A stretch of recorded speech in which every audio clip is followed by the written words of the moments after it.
all of you here. Yeah. All right, welcome to number 14. Numero 14. We missed you yesterday. Sorry. Hey, apologize, folks. Some, snowstorms warrant a lot of what I call white gold, so I had to take advantage of the time. I was about, let's see. Yeah, man, I was about 20-something hours straight in a truck, so North Jersey got a lot more snow than we did, that's for sure. Were you doing the plowing? You brutal. What do you go?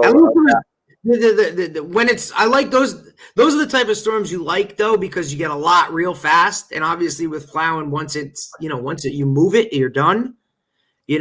So the storms that are a pain are really the ones that are kind of slow moving and just drop a little bit at a time because you have to be out there constantly until it stops. Right. And it's kind of a gig where it's a state contract, so it's a major highway. So you really got to take care of it. And it being the first storm, the state's really kind of on you to make sure you're doing exactly what you're doing. So it's kind of overkill. You know what I mean? I was called in yesterday. No. So when was the storm? Tuesday? Today's what, Friday? So it was Wednesday. So I was in from about at 10 a.m. Wednesday morning. And I got done yesterday. Probably they released us around 1:30, 2 o'clock. So a lot of time in a truck, but very nice cool. way to process some things. Yeah, man. I'm a jack of all trades. You know what I'm saying? Yeah, you are. Yeah, I have the ability to push down and up and drive a car. It's really not that difficult, guys, if you really want to get into it. But I guess I forgot my hat today, so I have to. I'm telling you, I will be. You do look good, salt and pepper, bro. Well, you can pull it off. Some people don't look very good, but good is relative. Maybe it's just because you've been a stud your whole life, so it just kind of keeps going with it. I don't know about that. I started today I have a health coach that's wow. I started so you're telling me that like it's time. You need to join me on I was just gonna say so you're telling me it's time because if you and I start competing, oh boy. It might be back to a size 34 waist for this guy. Well, if you're interested, I'll connect you with my health coach and the whole program I'm on and the food they give you and everything. Oh, you're all in. You are all in. I'm all in. Oh, I got to do this. I got to do this. I have this. Oh, damn. It's bad timing in the fact that I don't feel that good, but. Oh, so I really got to do this. Oh, I guess it's time. All right, Coach Schuman, here we go. New year, new year, new us. Yeah, maybe that might be it. What do you mean? You're eating the right food. You're gonna start. You got a health coach, like. I have a spiritual coach. I have a spiritual coach. I have a health coach. I thought I was your spiritual coach. I have a financial coach now. Why? So I can continue to improve in that area. Look at you, better. Look at you. I don't even know what to do. I guess I'm gonna have to get a love coach. And what am I gonna? Oh my goodness, Coach! This is you don't even know. And you're dropping this on a Friday to me. You're going to have to leave me all weekend. I'm going to have to make all these. Pretty soon this face is going to look nice and skinny. I officially weighed in. I weighed in at 291.9 on my first official weigh-in. I'm writing it down. 291. I honestly think right now I am somewhere around 270 something. So at least you're taller, my friend. I carry it way different, and you still have muscles. I ain't got nothing. Yeah, well, listen, dude. You were a linebacker. I was a safety. You still could pseudo look like a linebacker. This guy, I don't think I look like a safety anymore. Right now, I'm a right guard for Montclair. Is that necessary? Why does the Montclair have to get thrown in there? Because at Montclair, your right guard. Because you'd be one of the most dominant linemen at an amazing school. I see how it is. Yeah. Guys, starting off the show, what? Our boy Pete Conley's on. He goes 291. No way, Pete. No way you're 235, bro. No. Oh, he must have lost weight, I guess. Post that shit, Coach. Post it. That needs to be known on the podcast that Pete tells us he's 235. No way, Pete. I see you going all out to all these meals and stuff like that. No way, dude. He can't be 235. Yeah, maybe 235 if he's wearing a bunch of his game changer helmets. Yeah. That has to be what it is. I can't get on my Facebook on my. What position did Pete play in college? He was a tailback. He was a running back. He was like 220 tailback. He was pretty good. I mean, he could run. He went to UConn. He went to UConn. He's got to be good. He was good.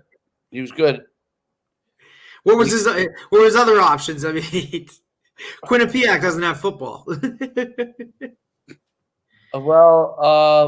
think Clemson offered him a walk-on too. Is Pete, and I should be asking him because he's sitting right here in the chat. Is Pete a Connecticut guy? Yeah. He said fullback 220 in college. Oh, yeah, that's right. He ended as a fullback. That's right. You all ended as a fullback, which is he was a tailback. He was a tailback. That's right. We talked about it. You said he was very good. You said he was very good coming out of college. And then when the new coach came and I moved over to linebacker, I guess he moved to fullback. I can't remember that. But yeah. He's saying he's put URI. He said Dayton. I don't know what that means. Dayton? Does that mean those were his offers or those were games he had a good game against? I don't remember who he was offered by. So this weekend's college football. What do we got? Championship weekend, man. Is Ohio State playing Northwestern? Do we want to start with the negatives or the positives? Negatives or positives of what? Because the first negative is that Coastal Carolina, unfortunately, is down with COVID and won't be able to play their championship game against the Ragin' Cajuns. Oh, wow. I didn't know that. Yeah, so that's an unfortunate thing for them. Obviously, especially with the season going on. But then again, after watching that game where they beat BYU, social distancing wasn't really something that they looked like they were too concerned with. Maybe we should. Yeah, and unfortunately, so hopefully something can be in the works for, I don't know, to some way play that game or get them another game. I would think they would be in some type of bowl game.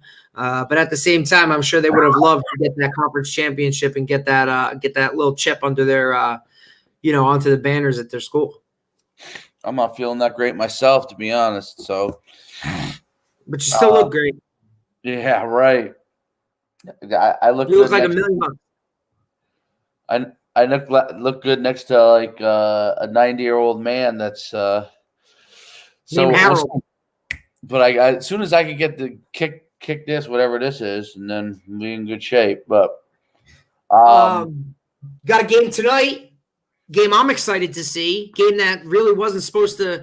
Pac-12 championship was supposed to happen, but with some different teams. So tonight you have Pac-12 championship. You have USC Oregon. That's gonna be a great game. Which and you have Oregon as the 3.5-point underdog.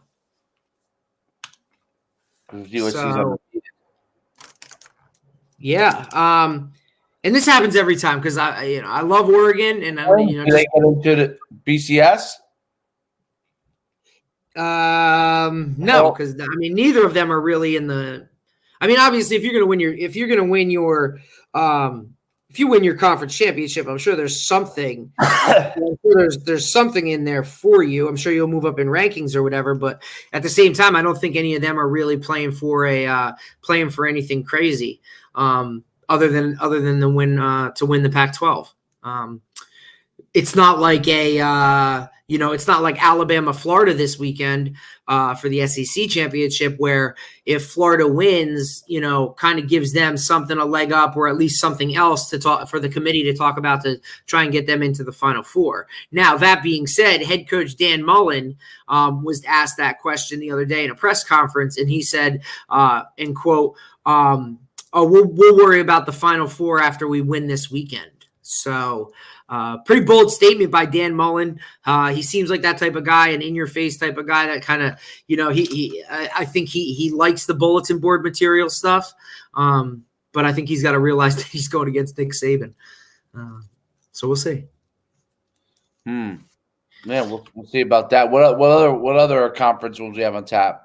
Everything. And this weekend is your conference championship weekend. You have Ohio State against Northwestern, which should be a good one. You have A&M, Texas A&M, kind of just sitting there in the weeds. I know Iowa State has moved up to number 6, so there's something to have a conversation about. I know we always talk about the Final Four in those games, but there's also those New Year's Day games, with those guys that are just out of it. So, look, I'm looking forward to seeing Florida play Alabama, 2 high-powered offenses. I want to see how Florida bounces back after that embarrassing loss to LSU. But I'm also extremely, extremely intrigued to see round 2 of Notre Dame Clemson. Interesting. You have so like I said, Oregon, USC. Oregon is the underdog. They're a 3.5-point underdog. The Ohio State Northwestern game. Ohio State is favored by 19 over Northwestern. That's a pretty big spread for a conference championship game. Do you agree? Yes, that's a big. The other one that I really like, and I already mentioned them here, is Iowa State underdog playing Oklahoma. Oklahoma is favored by 5.5. Oklahoma State's playing Oklahoma. Oklahoma playing Oklahoma State, right? Oklahoma's playing Iowa State. I'll be right back. Going to the post office. How much are stamps, Nicole? I got a bag of 20 for $11. Oh, did you get any cute little pictures on them? Some people collect those things. Oh, yes, I did. She's the best. Did you tell her what medicine I told her to get you? No. What medicine? Oh. Yeah. Punch in the chat. Nicole, Let's not get crazy. I told you I'll take Nicole in a fight any day. I'll take her on my side. Go to the hospital, If we're pulling an Outsiders here, or a what's that other movie with the Jets? What's that called? You know what I'm talking about. Wait, say that again. I missed it. It's the movie where the two sides meet, and it's the one side they're called the Jets. I feel like it's got a Maria in it. Yeah, that's what I'm talking about. Yeah. I'm taking Nicole to fight it, though. She's not a Soch. She's a greaser. The Sharks and the Jets? So the Sharks. So who wins in a fight? It's the Sharks and the Jets, right? Who are the good guys? Who are the bad guys? Well, they're not. They're not good nor bad. It was a race thing, right? Well, it was neighborhoods. So it was the one gang I think was I want to say a Puerto Rican gang, and then the other gang was what were the Jets? So who was it? It was the Jets and who? I want to say the Sharks. What was the other one? The other one was Polish gang. I can't remember now. So here's my question. If you're relating it to the Outsiders, who are the Soches and who are the Greasers? No, they're not. It doesn't line up like that. All right. So the Jets were white kids, and the Sharks were Puerto Ricans. So the Jets were more like the Socias? No, because neither of them have money. They're just both. They're just. Isn't that the one where it's It's New York City. They're just city kids. You get it?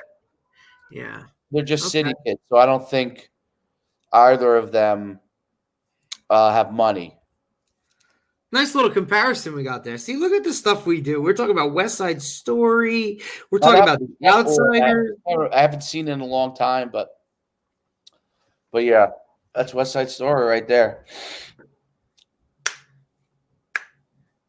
I feel like that's a big part of the movie. There is, yeah. Pizza, do it for Johnny. Do it for Johnny, the Greasers. That's The Outsiders. Do it for Johnny, man. You gotta do it for Johnny. Do it for Johnny.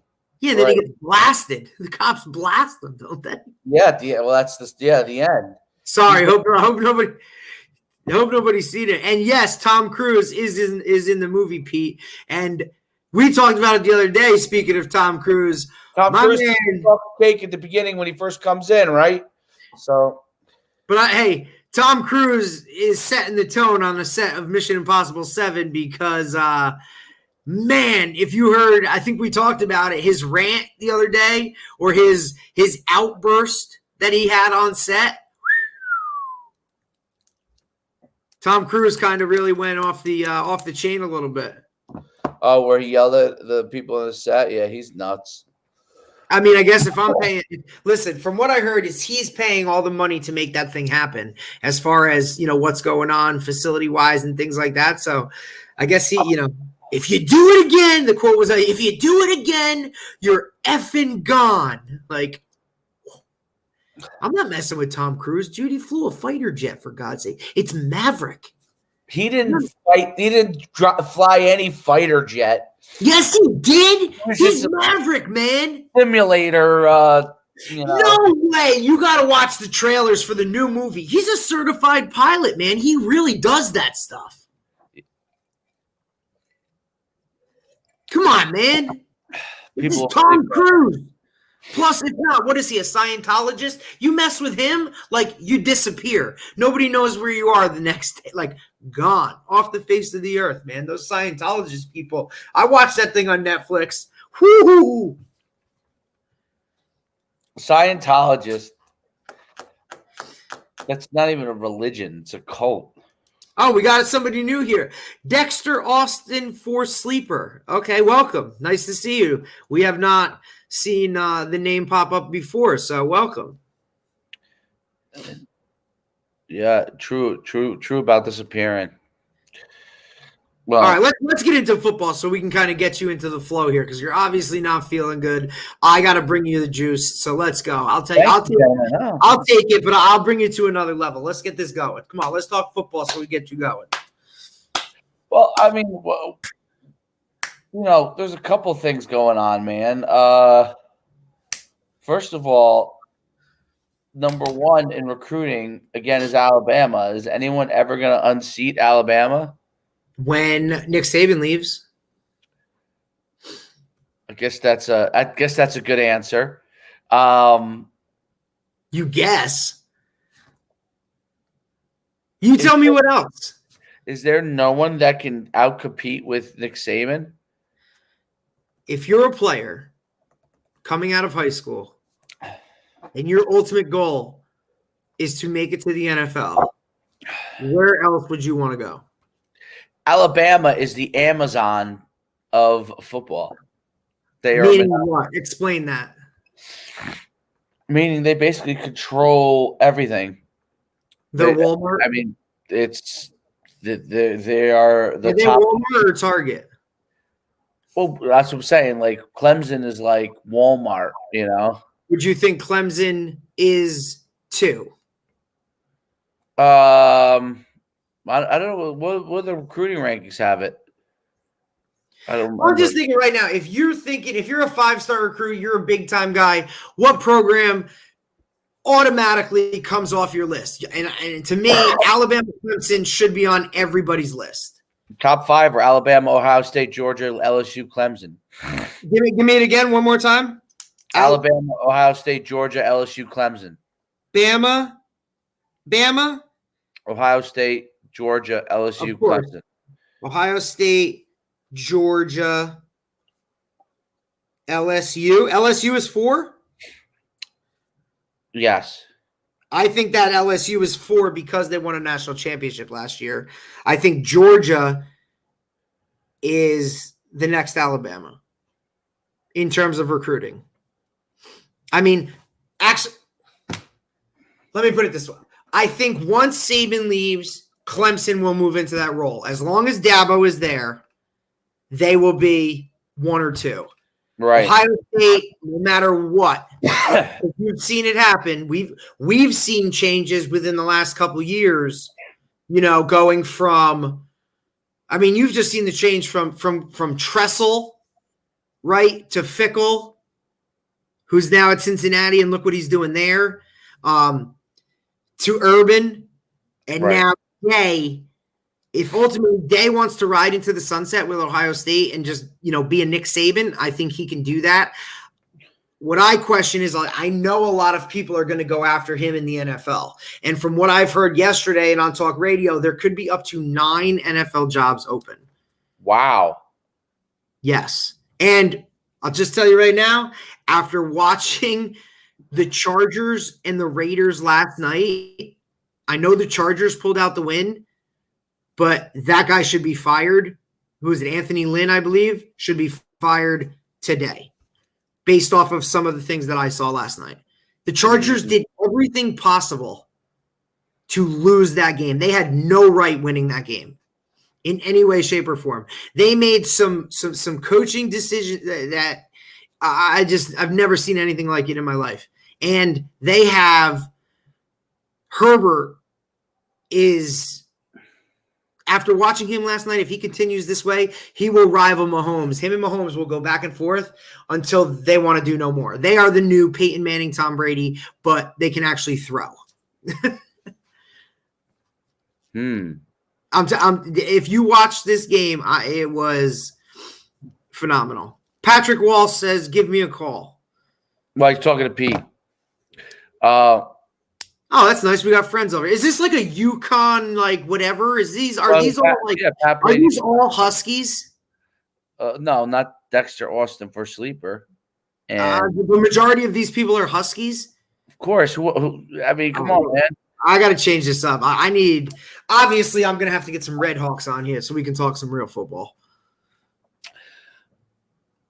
I know, don't do it. Don't do it. Don't say it. I don't want to hear it. Skip over it. Let's continue to go. Let's go. So final rankings for recruiting: Alabama, Ohio State. So you got SEC, Ohio State in the Big Ten, Georgia, SEC, LSU, SEC, and Clemson, ACC. I think Clemson could, if they were in the SEC, would rival a lot of teams and could play with anybody in the SEC. I think that they have not only the talent, but I think the talent in the right spots to play in the SEC. And ultimately, I think that's the D-line. I think that's what separates the SEC from every other conference is the fact that, that hurt. That looked like it hurt. And I think the SEC separates itself from the other conferences because of the D linemen play. The D linemen are so athletic. You're basically playing with a bunch of linebackers in the SEC as far as the D line is concerned. But that's my separation. But tell you what, man, that's a hell of a list and a top 5 right there. Where's Notre Dame? Good question. 8. Who's 6? Texas A&M? Oregon? There's something about Nike uniforms, brother. Texas A&M 7, Oklahoma 9, Florida 10. Kind of by the board, Yeah, I mean, those are teams I think that if we said, hey, who do you think is the top 10? Who do you think has the best top 10 recruiting classes? I think that you and I that these are the names that we would say. Absolutely. Like I don't see anyone in there that's like, oh, what are they doing there? I see Coastal Carolina moving up a little bit. I'll tell you that much. I definitely do. Were they in the top 50? I would. I don't know. I don't know. I haven't. I'm not. I didn't look at any list. I'm going off of just basically what you said. Oh, Coastal is not in the top 50. Now, here's the thing about Coastal. What I think will happen with them. Remember, this is just early signing day. Coastal's kind of just come on the map. Coastal's going to now get a lot of those guys that trickle down and can still play ball. But I think now Coastal will move up on a lot of lists just because of what they've done. So anybody who's in limbo or maybe something, I mean, Coastal's going to start to get some different type of dudes down there. I'll tell you that much. Plus, they're in the South. They are in the South. So they have the ability to recruit that area. You know what I'm saying? That's true. Who's not to say they don't steal a guy from Clemson? Or, hey, maybe you know, I'm the backup at Clemson. I don't really like what I'm doing. How about I head to Coastal? They're 86. They're if you think about it, this is what their first year. This is their second year, first year playing FBS. They're still working with FCS roster. You know what I'm saying? Yeah. How great would it be to start an in-state rivalry game, Coastal Carolina Clemson? They got a long way to go before they get there. Or Coastal How about this one? Here's one for you: Coastal Carolina, South Carolina. South Carolina ain't too good, so there's a good opportunity. Can Coastal play with South Carolina right now? Absolutely. How big of a win would that be? Huge. You want to talk about recruiting? You know, you're talking about those are the three in-state big daddies. Obviously, Coastal's just been pretty much a doormat because they were FCS. Now all of a sudden they bump up to the big boys, get a big win on national television, and look what happens. Absolutely. I mean, and they're doing all this with a center who's 5'9". That's incredible. That's right. It's a pretty interesting. He's like 290 though, or 300. And I'm sure, Dave, he is the ultimate offensive lineman. And anybody who coaches knows exactly what I mean when I say he's probably an O-lineman, which means he's probably just a dog. You know what I'm saying? Definitely a dog. He goes whistle to whistle. He's one of those guys that's going to bite your face off. You know what I'm saying? Like he's an offensive lineman. I guarantee you I bet you on Thursday nights or whatever, those guys go out for wing night. They seem like that type of group, you know? I love wing night. Well, I'm sure you did. John Pacelli ate 110 wings. I think it was a wing night. Former Husky. Dexter Austin for Sleeper says that it gets dirty in the trenches. Yeah, it does. And I've expressed it on this show. My coach right here, Coach Schuman, knows this is my philosophy that if you don't win up front and if you don't have a bunch of dogs up front, you're not winning anything. I don't care how good your skill guys are. I mean, they may be able to pull out 1 or 2 wins, but when it gets into playoff time and nitty gritty, and especially up here where it gets colder, I think your lines are where you succeed or will have your most success. So that's what I work with, and to see Coastal doing that with the guys that they have is phenomenal. It's awesome. It's really exciting. They have made 2020 more exciting or more something just because that's such a feel good story. I need the cough button. You know how they have the cough button at like. Yeah, I got it. Shows? We need some sound drops too on this thing, like Yeah. We'll have to get that. Don't worry, it's only episode 14. We're gonna work this out. Just watch. Pretty soon, we're gonna get some sponsors are gonna want to talk to us. You know what I'm saying? We're gonna move up. I'm just saying this is gonna be big. Yeah. I just want a polo that says, football in the kitchen sink, so I can wear it and be official. We get that taken care of quick. I love it. So so those are your games pretty much for the weekend, guys. Let's see, what's the other one? Texas A&M is playing Tennessee. That should be an absolute blowout. You agree? Oh, Texas A&M, Tennessee. Yeah. Yeah. The spread is 14. Definitely a blowout. The over is 51.5. I see that hitting. especially with Texas A&M right on that bubble trying to make a statement. I think they try and score 50. Yeah, they score a lot of points, so. What else do we got? Washington State, Utah. Is that anything worth talking about? Probably not. Here's another underrated game going along. I mean, we always talk about Army, Navy, but how about this one? Army's playing Air Force this weekend. And Army is actually the underdog. Really? 3.5. What's Air Force's record? That is a great question. That's where you come in. Would do some fact checking for me. Let me see here. I'm going to enter the broadcast studio here because I'm going to shift from one area. Wow. So in this time where you are fact checking, I have to look this. Hold on. Sorry. Are you being abducted? Did aliens just come down and they're about to just like bring you up? Like, what was that? Oh, sorry. A little feedback as I switched monitors.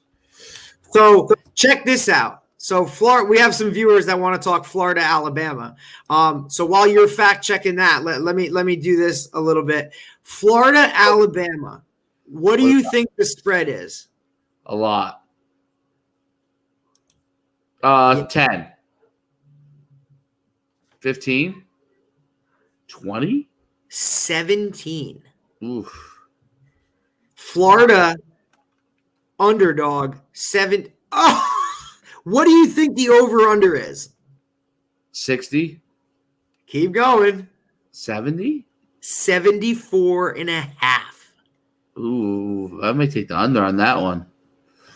And just so everybody knows, in case that everybody always asks where you're getting your stuff. I use DraftKings. DraftKings is my go-to. I know there's a lot of other athletes or outlets that use things, but yeah, that's the that's so on DraftKings, the spread for that game for Florida and Alabama, which is an 8:00 kickoff, is 17 points, with the over at 74.5. That's a lot of points, man. And I know both teams score points, but do people forget that Alabama, they still play defense? Alabama has great defense. They're still gonna. I mean, maybe they haven't been as dominant as they have been in the past, but I don't see even to Florida. Do you see Alabama giving up 28 points? No. Absolutely not. You know what's crazy? On my diet, I have to eat every 2.5 hours. What is if you don't mind, and if you don't mind, tell me. I have to go grab a snack. What is it? If you don't mind saying. The name of the company that it's called Octavia, I think it's called. Dude, are you kidding me? This is what my dad has been on since April. He's lost 50 pounds. Is that Octavia? Yeah, 100%. So they sent you. So you do your thing. It's all about drinking a ton of water, correct? Florida 35-28. Dexter, you got to be smoking something. Hold on, dude, Dexter. My snack. How many edibles went down, my friend? Are you serious, dude? 35-28. You take control. What do you got to go eat? I'm grabbing a snack. Try the Cinnamon Toast Crunch bars. They're banging.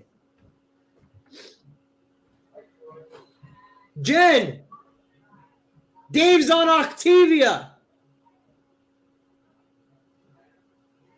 Looks like I know what I'm asking my parents for Christmas. Yes, I'm 34 years old. My parents still give me Christmas gifts. Looks like I'm going on the diet plan here because come back, baby.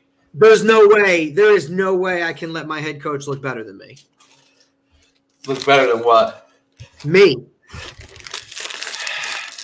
I already do, so. I'm a lot older. I got the yeah. What are those pop tips, right? Cinnamon Crunchy O's. Yeah, they do. Listen, I'll tell you right now, Jen. because Jen and I have been going through this, right? So I keep yelling to my fiance because she's in the back over here.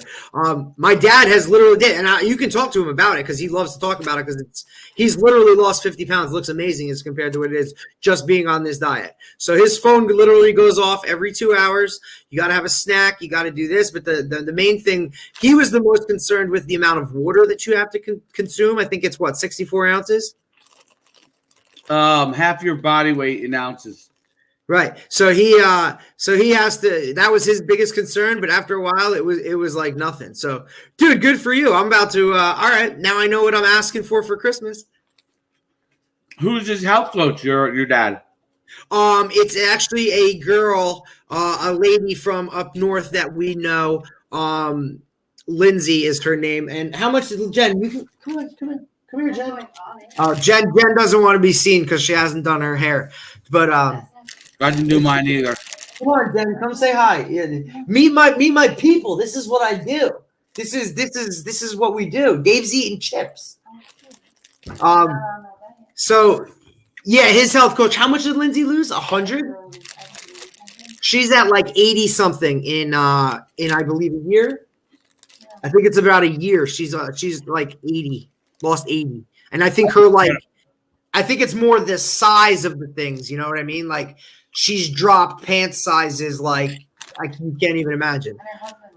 I wonder and that's the thing too. Like her husband and her did it, so it's kind of, you know what I mean. My dad's a big one for the pancakes. He loves the pancakes. I had the pancakes this morning. Yeah. Today is day one for you? Day one. Now, when you ordered your food, it came in like a monster box, right? And there's monster box. Yup, and and everything's color coordinated, right? There's all kinds of colors. And I wonder. So your dad's health coach. I wonder, because I'm guessing it's like some level of multi-level thing. Right. I wonder if his person is under my person or vice versa. Yeah, well, and I know it's a lot of, like I said, it's a lot of networking, so a lot of that stuff, and obviously, she's more like, once she got into it, she decided, hey, let me like do something with this, and like, so she sells it to the people and whatnot, and I'm sure she, does something, but like I said, she's also there to coach you, basically, and help you through the whole thing, but he loves it, man. My guy, he loves it, and believe me, my father's one of the most the pickiest person ever when it comes to food, things like that. And now I see him eating things that I'm like, you would never eat that. You know what I mean? Like, he's tried, what was that? Shrimp. Yeah, like fish. Like he wouldn't even eat shrimp. You know what I'm saying? And now he's eating shrimp, tilapia. I mean, avocados. Yeah, like the guy's eating avocado. I mean, it's just whatever. He basically would never eat anything green unless it was a salad. So for him to do all of this every 2 hours, you know what I mean? He has an alarm on his phone. It goes off, and he does what he does. He eats what he's supposed to eat. How many of those little bars did you get? Those things are amazing. There's a bunch of them.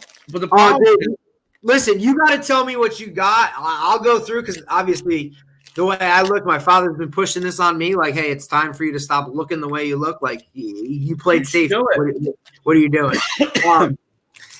Yeah, I mean, and he gets so many compliments about whatever. And to be in all honesty, he's tried every diet you could possibly think of, and he's a guy that look, he could go from 250 to 220 in 3 weeks. That's just how it is, and it's so visible for him. He's one of those guys that like he starts losing weight and you see it immediately. So I mean, his face is now a whole different, whatever. I mean, he literally had to get a whole new wardrobe, so. For lack of a better word term, he's been talking a lot of shit to me, telling me it's about time. And this is all, the best part about it, obviously, is this is all with no exercise.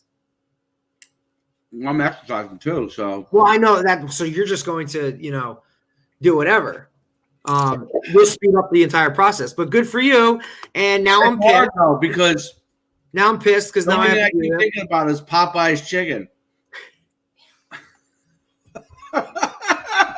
I'm not gonna lie. I have had Chick-fil-A 3 times this week. So that's gonna be my hardest part. Your hardest part is going to be when you stop for gas, not going into the mini mart. Right. Mini mart. Well, at the mini mart, although I love at Wawa. I'm a big fan of Wawa when you go in and they have the toasted raviolis or the buffalo chicken bites. I come right out of Ripped. I come right out of Rip training when I do my therapy. I go right into the Wawa parking lot. I get myself some toasted raviolis, some buffalo chicken bites. I would get myself hey, let me ask you this. So maybe an empanada. When you were at UConn, did they have a nutrition plan and food as part of your scholarship process, that whole thing? No, because now everybody does, but right. And you look into that stuff and you realize, and the first time, and the first time I saw it firsthand was back when I visited the University of Florida with a big time recruit, Sony Michel from Heritage. He actually American Heritage Plantation down in Fort Lauderdale, who's playing in the Florida State Finals tonight. So good luck to them in their game tonight. But we visited the University of Florida for their spring game, and I got to see firsthand, kind of the behind the scenes of a big time Division I program. And the nutrition aspect was something that really took my breath away. I mean, these guys literally would they come off the field after practice, and each one of them had an individual, shake ready to go, as names on it, everything. And the guy Jeff Dillman, actually, who is the I believe he's now part of IMG. I believe he's the strength coach at IMG, was the head strength coach at the University of Florida at the time. And he explained to me, like, each one of these guys has a very individualized plan.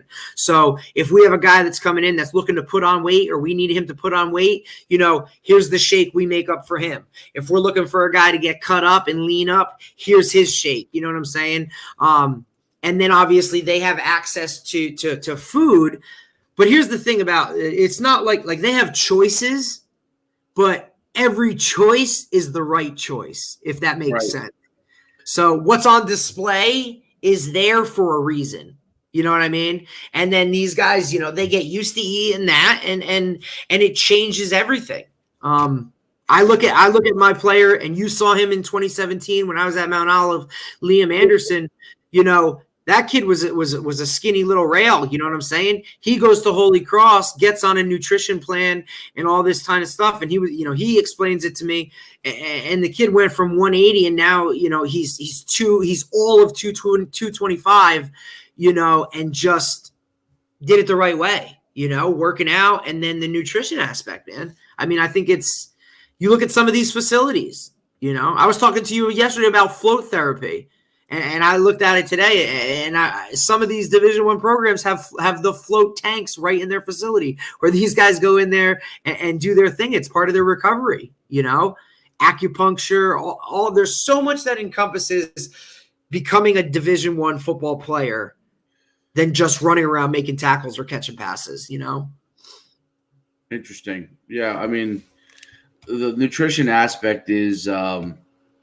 It's always something that's interested me. It's just, because of how your body, like the human body is a machine, and I always compare it to like a car. You know what I mean? Like, if you put bad oil into your car or bad gas into your car, is it going to run at its optimal premium top of the line? Is it going to act that way? Well, it's the same with your body, man. If you're putting bad gas or bad oil into your system, and in this regards, we're talking food, you're not going to perform as well. And the colleges that have really tapped into that, I think, have really taken their programs to a whole nother level. I think that's huge. I mean, then when you take it to the NFL, you look at these guys that have personal chefs, everybody's got certain guys for certain things, Who was the outside linebacker for Pittsburgh? The monster, Jerome Harrison. Yeah. Yep. I mean, I believe he spent something. He was talking like he spends almost, almost $100,000 a year just on him. I know LeBron James spends a ton of money on himself. Continue, to recover, to eat right, to do all of these things outside of football. itself that are so impactful. And at the high school level, we do our best as far as what we can. We're fortunate enough to have to deal with Gatorade where we can cakes and bars and some of that little kind of stuff. But I mean, if you're a high school program and you have something like that in place, or at the least, I would urge every high school coach, in that meeting, in that first of the year meeting to stress these things. And if these guys have questions, please ask, because you got to eat right. You got to sleep. You got to do the recovery stuff. And that's kind of things that we can't control just because of the level we're at. But at least if you can get your kids to be accountable for that, I think that would take your program to a whole nother level. I agree. That was a good rant. I think that was a good rant on my part. Yeah, I think nutrition. I'm preaching. What happened? I said I'm preaching. Preach on, brother. Preach on. I'm saying it's that's just how you advance your program. Nutrition is a key aspect to it. So, that's just. I mean, it's tough. I've been at programs where you got guys that don't even have that can't even that they don't even have lunch at school is all they're guaranteed to get for that day sometimes. Right. And that's unfortunate because of that. Does it take away from your athlete playing well on the field? I mean, if I know a kid is having lunch in school, but I know he's not eating until lunch the next day, what can I do to handle that? How do I handle that? That's something that, it's not brought up. When you think of being a coach, you don't think about making sure your kids eat, No, you're right about that. It's another one of those things that goes on the list that, people don't know about, but it's so damn important. And to me, it just piques my interest. It really does. I love nutrition. I think it's amazing. Obviously, I don't follow anything that I read, but to me, it does warrant a lot of attention. And you can see it now more so with your programs that they do that. They teach nutrition. They teach, recovery stuff, and not just from injuries, taking care of your body on a regular basis, getting enough sleep, all of those kind of things, taking time. I mean, you're looking at the yoga, right? I mean, meditation aspect, the mental health awareness stuff, that stuff's all, in my eyes, it's been there, but it's more so of a focal point now, especially in a year like this, you know what I mean? Where guys are dealing with things that they're not normally dealing with and unprecedented. And it's not like they can go to somebody and ask, how do I handle this? Because it's never been done, So it's kind of like we're writing the book as it is. Just God forbid, if something like this ever happens again, here's how we got through the pandemic in 2020. Or this worked for me. Maybe it might not work for you, but this is what worked for me. At least give them something. I don't know. Maybe that's the next market we should hit on. We should write a book, Survival of 2020 Survival Guide. Well, I don't. Well, you need 20. You need Pandemic Survival Guide. Wash your hands, wear a mask, keep your distance. What's funny? I haven't had a cold at all since before the pandemic. This is the first time I've even had a sniffle. So it's kind of weird. I'm actually surprised by it a little bit. So, and here's the thing. This is to me, this is the scariest part of this whole thing, is that the sniffle used to be just a sniffle. Right. Hey, I'm sick. I got a cold. It is what it is. But now it's like, hey, I got a sniffle. Oh, shit. You're like panicking, like. Right. Hurry up. I need a test. Get like. I would never even. Well, put it this way: if this was not a pandemic, right now you'd just be like, dude, I got a cold. I'll be okay in a couple of days. You know what I mean? Like, just fight it off, sleep it out. Dayquil, NyQuil, little congestion, something, whatever. Like, you wouldn't be concerned enough to like go to a doctor or anything like that unless it got to another level. Yeah. Because of the times we're in, it's like dude, do I need to go to a doctor and get tested right now? Right, because you're worried about, is it going to progress or something? Right. And then it comes into, I mean, you got a wife. I mean, you got a family. You know what I'm saying? Like, you got a son. Oh, What yeah. do you do? You locking yourself in the basement? I know you try and do that as much as possible anyway, but now it's, do you have to put on the ET hazmat suit just to do whatever? I know, right? But hey, you were outside playing in the snow yesterday. Well, I mean, I didn't feel. I felt like something was coming on yesterday, and then I was out in the snow the whole morning. Well, you looked good. I'll give you that. I was interested. I don't really feel like. I just feel like I don't know. Like I haven't gone out or anything. So it was very interesting, though. Your choice of gloves. I had football gloves on. Yes, very interesting, my friend. They slide better when you go on the sled. Did you look like Clark Griswold going down the hill on the letter rip? Letter rip. No, I guess I didn't. So you're a good man. Yeah, I enjoy it. It was fun. It looked like Troy had fun, and you know what's absolutely crazy. I was telling Jen this, that there is not an inkling of snow on the island where I am. Oh, really? Like not even a snowflake. Like nothing is covered in snow. And then I took a ride up north to Red Bank today, and it was like winter wonderland. Yep. Here, rain, wind, nothing. That was it. Wow, that is crazy. Well, there was a lot that I wanted to talk about, but I forgot a lot of it. Let's see. We talked about Coastal. We talked about some of the games. About Auburn and their hiring situation. They haven't hired anybody. You're still on it yet? No. So now Kevin Steele. They were talking that they might hire. See if there's any. They might hire who? Let's see. Auburn head coach shirt has a leading candidate. Okay. Yeah. Okay. So here's the story. This is what doesn't make sense to me. Okay. So Auburn has a head coach leading candidate. Their leading candidate is Kevin Steele. Okay, who's the interim head coach. He's their current defensive. What? Now, Kevin Steele has worked at big-time programs. He worked with Saban at Alabama. I believe he worked at LSU for a time period. So he does have some. Baylor. He was what? The head coach of Baylor. The head coach of Baylor when? Before Bryles? He didn't win many games. I know that. Okay. Well, that's then, so he knows that. So if nothing else, he knows that world.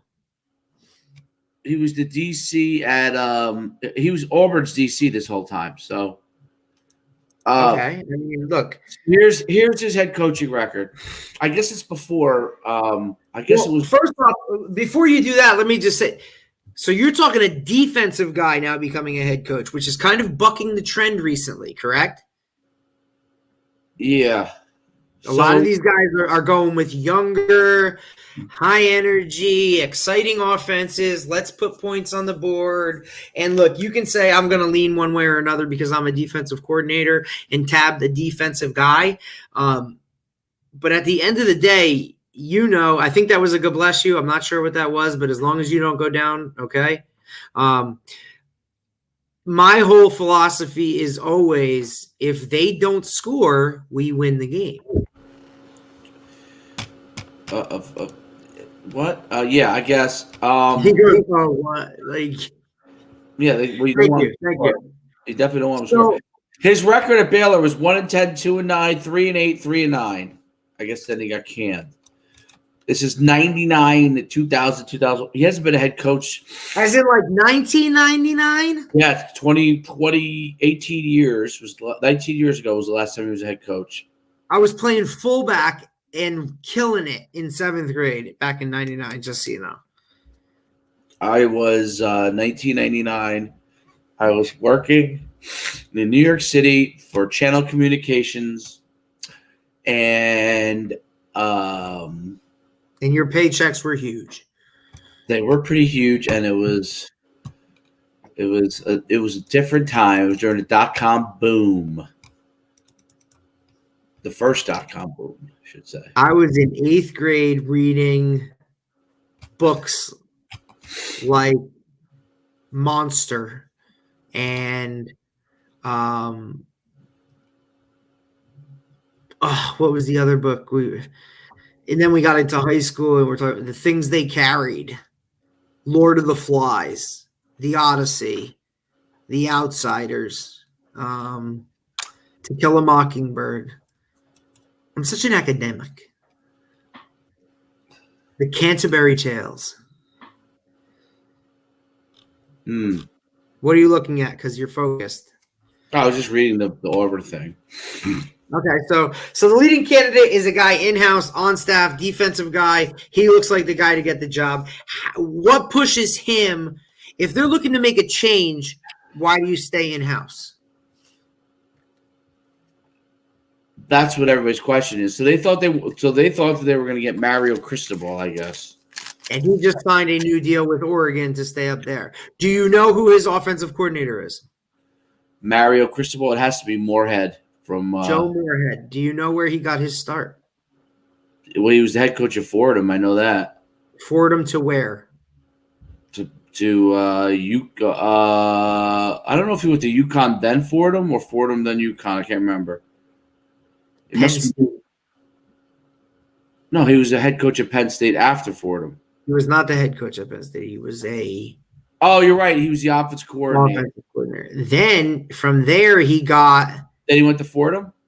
No, he was at Fordham before. He left Fordham to be an OC at the Division I level. Right. So he was the OC at UConn, left UConn to go be Fordham's head coach, left Fordham to be the OC at Penn State. Penn State, he got the Ole Miss job. Right, and now that didn't work out, and then he's now got it. He's a very good offensive coordinator, so just to be at Oregon, man. Good guy. Be able to walk down the street to Nike and be like, "What do you guys got?"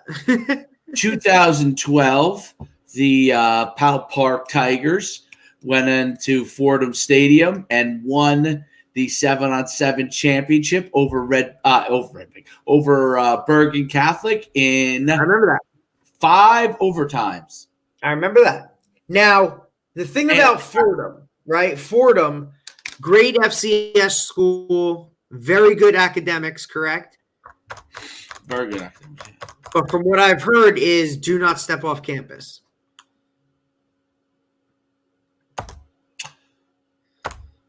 Well, I've been to Fordham many a times. And it's where? Where in New York? I won't disclose why, but I've been to Fordham. Is it the Bronx? Yes. Now, Gatorade Player of the Year, quarterback, 1994, Butler High School, Dan Medine. Okay. Fordham. Was Fordham any good back then? I don't think so. Also, when I was in high school, DePaul Catholic quarterback, Matt Fulham, Fordham. This is before your time, but And I got a great trivia. Question. Westwood's head coach, Joe Gambardella, I know the name. Was the defensive coordinator at Fordham in the early 90s, and recruited. And then he went and took Westwood into winning everything. Well, they weren't good, and I guess they ended up getting let go, and that's when he went to high school. But he recruited me. He used to call my house all the time. He was a great guy. He was my favorite. He was my favorite recruiter. And what's funny? So he was at Westwood when they had BJ Raji.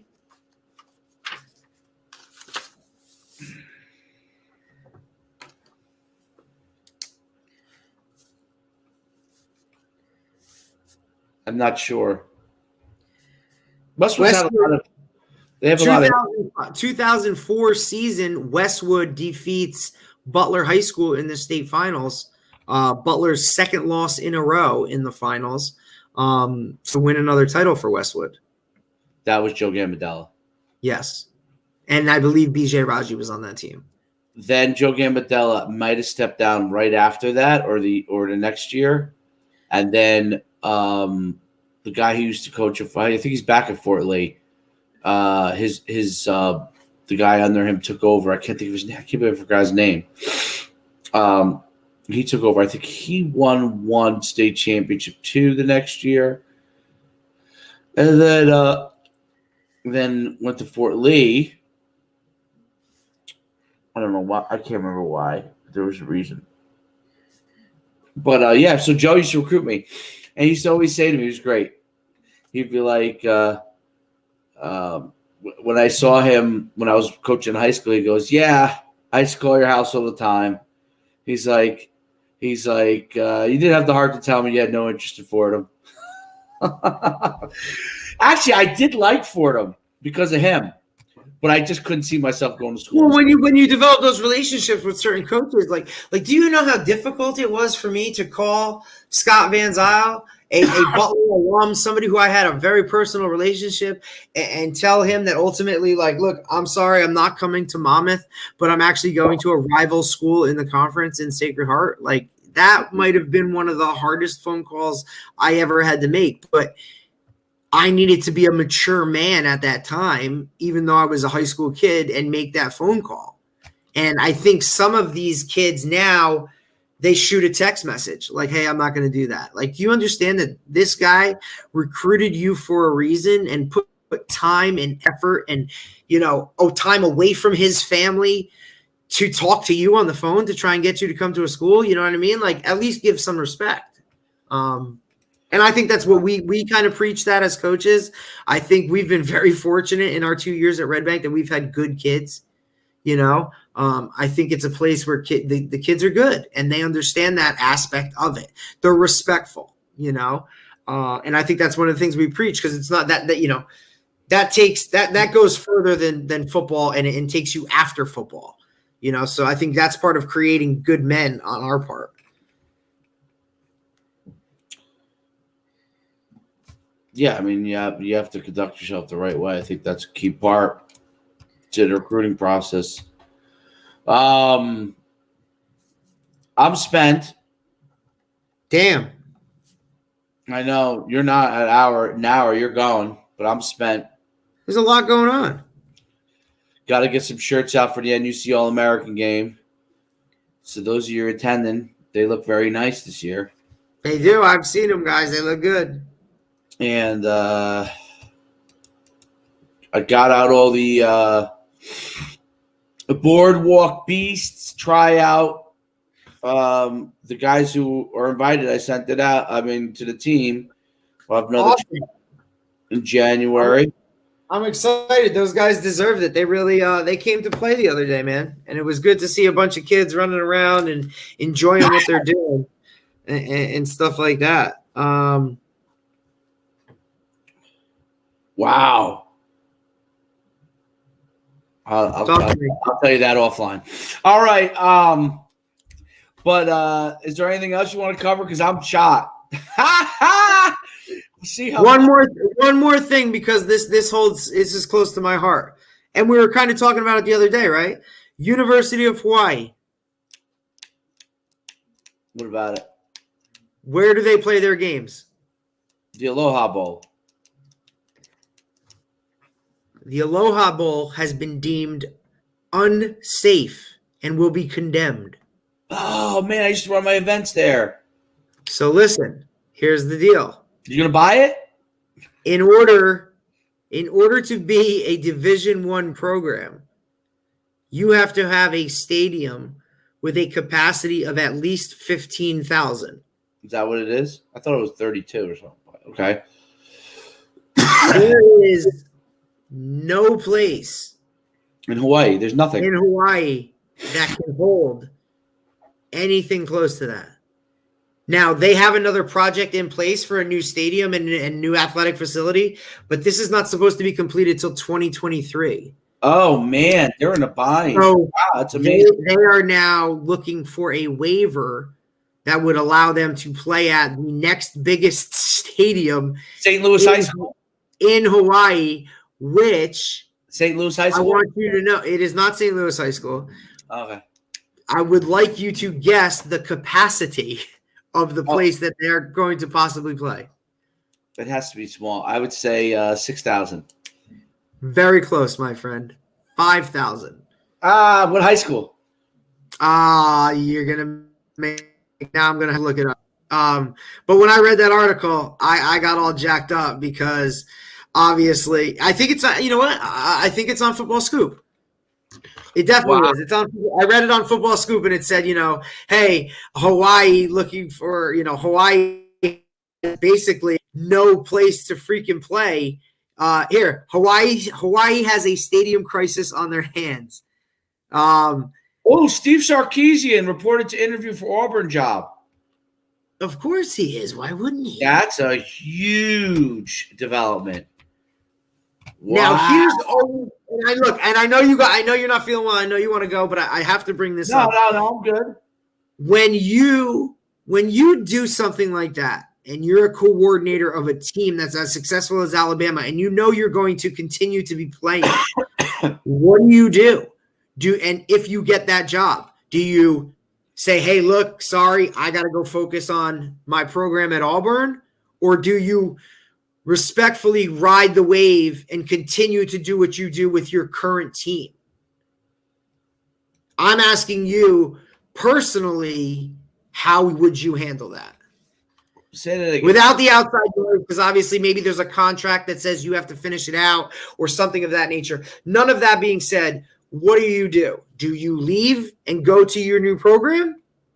Or do you stay, finish what you started, and then get out? With Alabama? If you're Steve Sarkisian, you get hired at Auburn, what do you do?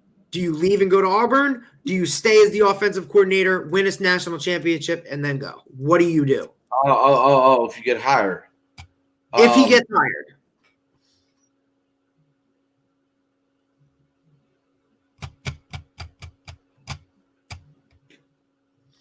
I think it definitely puts you in a bind. Well, they may not let you stay, first of all. Well, that's what I'm saying. That stuff, I'll ask our viewers. Pete, what do you think? Dexter Austin for sleeper, what do you think? Patrick Walsh, what do you think? If you're Steve Sarkisian, you're the offensive coordinator at Alabama, you're the number one team in the country, you're about to play Florida in the SEC championship game. You now interview and get hired at Auburn, okay? What do? They may tell you, look, you have to come now, right? That may be in a contract or something like that. But all of that aside, if you personally get to make the decision, what do you do? I'd like to coach the team, but I don't know if I'd be allowed to. Pete says Saban should send him on his way. Well, most people will. Because so you feel like most people are going to say, look, you just left us. See you later. Yes. And Saban always does that.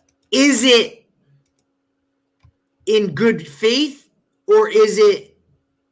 I think you offer it up and then leave it up to the head coach. Or are you pissed off? No, you're not pissed off. Are you happy? Are you happy that he leaves? Are you happy? Not that he's leaving. But as a head coach, are you – I don't know how to look at are you – happy is not the right word, right? Are you excited that your guys are progressing and moving ahead in their careers and you obviously have had something to do with that? Or is it like, bro, you're kind of screwing me over here? I think it's probably – I don't think he's screwing you over on purpose. I think it's both. I think no, I'm not saying it's anything personal against Saban. It's just a guy looking to progress his career. And my thing is, Are you a fan of that? Do you support that? Do you like the fact that your assistant coaches are moving ahead and doing great things? Or is it like, look, dude, I gave you this opportunity when nobody else would even touch you with the issues? No, I don't think it's that at all. I think it's the earlier. You're glad that they have a chance to move on. You know. Do you allow them to finish the season with you and then go? Or do you say pack your shit? Or do you say pack your shit and get to Auburn? I don't think they say it that way, but I think the coach wants to say go. it, but not. Do they say it but not say it? Oh, I tried to rent this facility for an event once. Will you focus for 5 seconds? Like, I'm trying. This is a big thing. I'm trying to get to you. Like, come on, man. I think you send him on his way.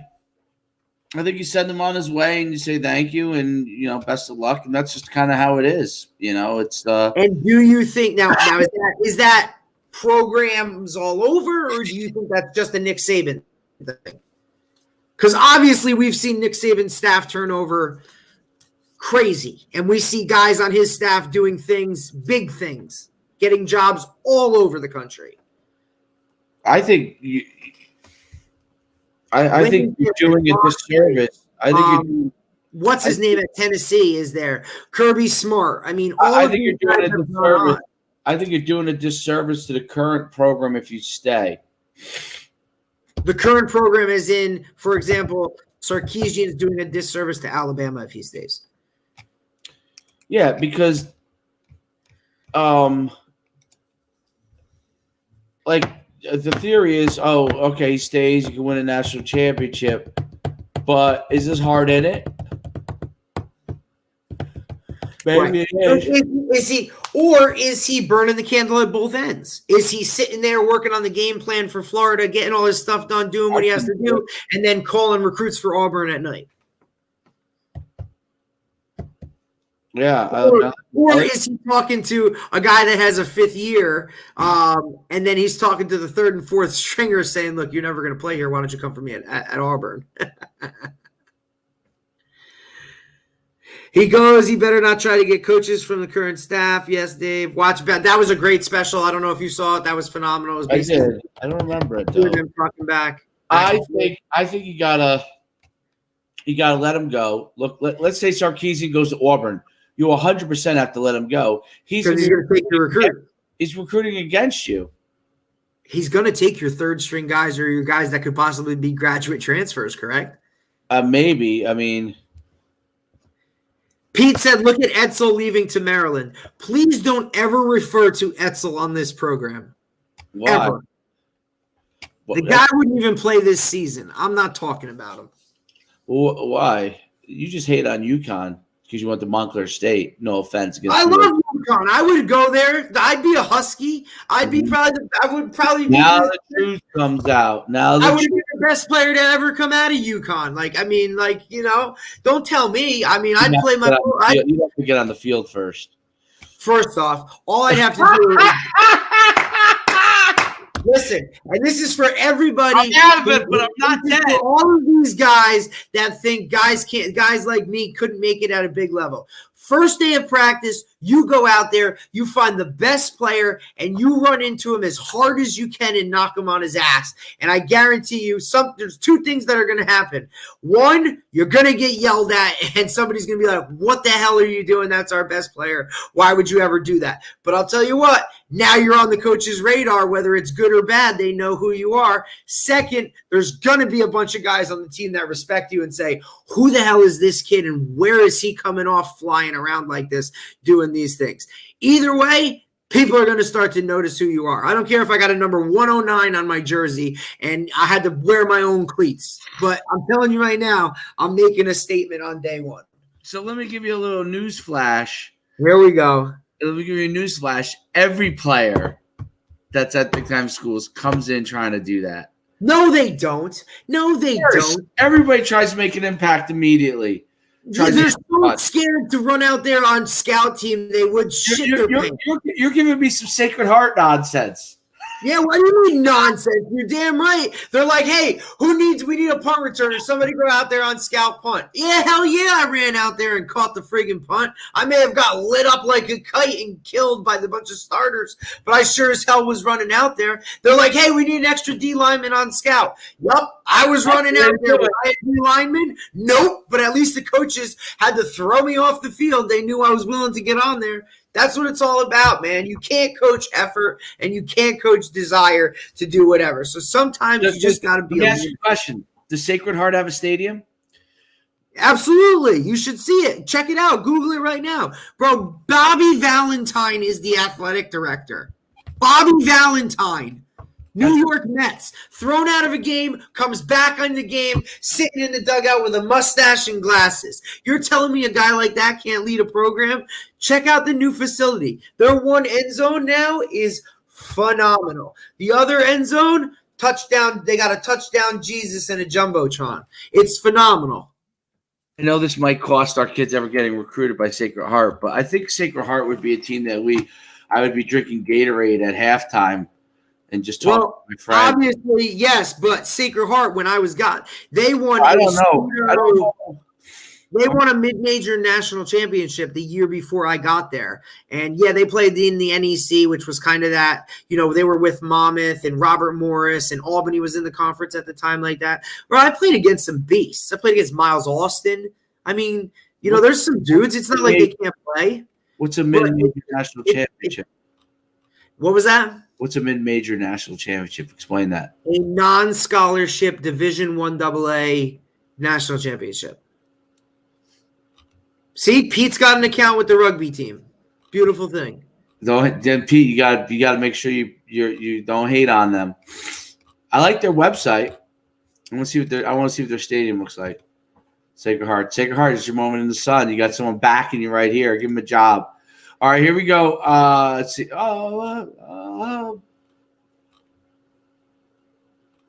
It's better than Monmouth. The stadium?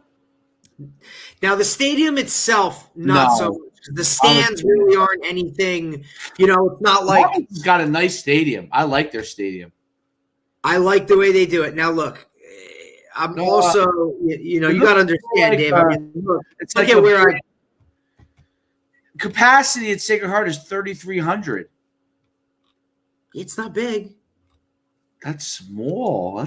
I can't really get a good view. The school only opened in the 70s. It's still such a young school. In just the time I left, right, in 2004, 2005 is when I left. The enrollment and everything is just it's phenomenal. They got a nice video board. And check out the other end zone. That's brand new athletic facility. I mean, I believe they have a 60-foot rock climbing wall in there with a bowling alley, all kinds of stuff. Valentine still works there, huh? He's the athletic director, man, and he's awesome. And the thing about them that's great, and look, I am pumping the hell out of them because it was the best year of my life, hands down. Had personal situations not had me leave, I'd probably still be there.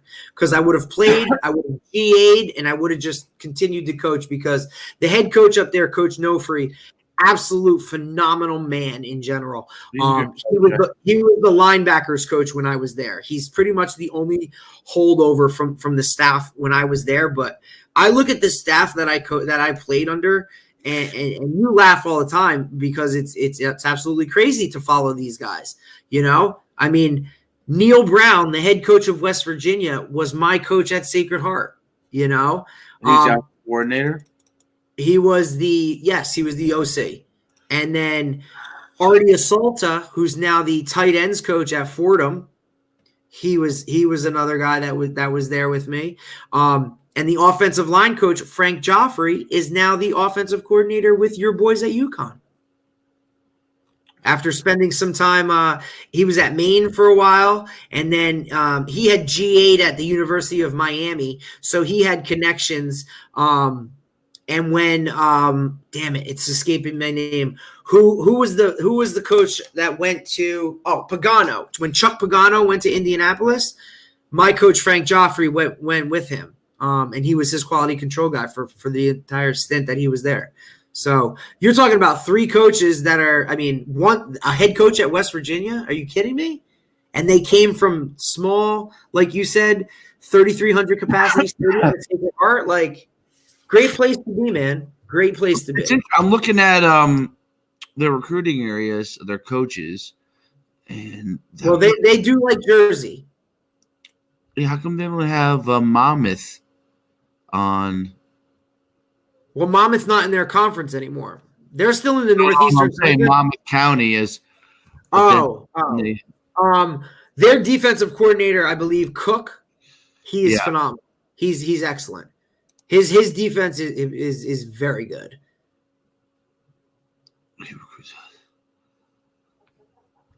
What year did he graduate? They have great sports, man. I know the girls' basketball team was in the NCAA tournament because they're Division I basketball.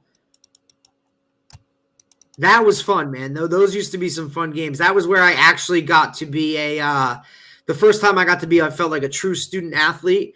You know, the Cameron Crazies. I got to do that at Sacred Heart. I thought it was awesome. I had so much fun cheering on those guys. And another great thing was I used to watch our coaches in the off season.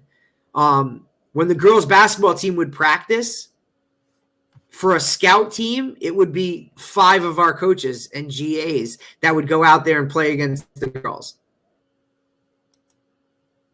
as like a way to kind of up the training and change the level a little bit. I mean, it was a freaking awesome place, man. Like I said, had my cousin not got sick and I made the decision to come home, dude, that Connecticut would have been my home. I probably would have never left. I'm telling you right now. Life would be totally different. I wouldn't know who the hell you are. You know, you'd have been screwed because you wouldn't have a guy like me on staff. That's amazing. I mean, it's just what it is. Oh, I don't think you need all these coaches. I think you should just hire me to be your life coach. I got you. no. What do you mean? Oh, how could you say? I got my team around me. I got to put my team around me. I'll tell you who was unhappy yesterday. Coach McDougal sent me a picture and was very, very unhappy with the fact that he had to shovel and snowblow and asked me if I could go help. Did he really? I think it was more like messing around because I always tell him because he's got a big yard and you know how I love yard work. Like you put on a backpack blower and blow leaves. You know I love that stuff. Therapeutic. Right. He was like, dude, and he found it too. He started laughing. He's like, bro, you were so right. I love blowing leaves. It's amazing how therapeutic it is. I said, I know. So anytime you're doing it, come on, let me know. I don't have grass here. What am I supposed to? I mean, I can go walk out on the beach, man, but I mean, I can't blow leaves or cut a lawn. I'd do Forrest Gump, man. I'd cut that grass for free. Sounds good. Oh my God! Just get off. Just you're so done. You know, disrespectful. You know, it is what it is. I mean, you guys have a great day. Yep, appreciate all of you. Thank you, Pete. Give me a call because it seems like you want to keep talking. So have a good night, guys. Appreciate it. Hey, feel better. Will you feel better, please? Well, hopefully in 2 days I will. And watch some football tonight. We got Oregon, USC. I guarantee you Oregon's wearing some kind of crazy uniforms. I got shirts to do. I'll call you if I get 2 going. If you need help, let me know. I'm your guy. It's not hard. It's not rocket science. Well, I mean, if you can handle it, I think I can handle it. Well.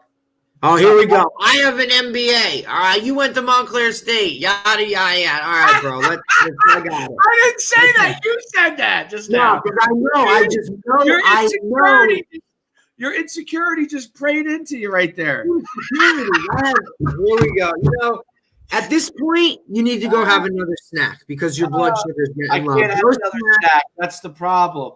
I can't have a snack until and listen, I'll tell you another thing that's very good. The mashed potatoes. I don't have mashed potatoes. Oh, you got to order them, dude. I'm telling you, they're phenomenal. I will actually go because I'll see my father tomorrow. And I'll be by their place. So I will check out what he has and what he suggests for you. And if you want to talk to him about it, you know, go for it. But I'm telling you right now, like you totally screwed me because now I'm going to be eating Activia bars and all kinds of shit. Here we go. The road to 180 starts now. 291. What does that even mean? What is your grade? What are your grade? 291. That was your weight. Oh, yes. Why is he telling me that 4 times? Because he's pumping you up. He's saying 291, 291, 291. Like, can you focus a little bit? Like, people are in your corner here. I'm gonna get it done, man. Pete, remember the last time I had to get it done? I showed up with abs in Cancun, ready to roll. If he tells me one more story about traveling and I just know the story he can't tell on the air. Cancun, Mexico. Oh my God.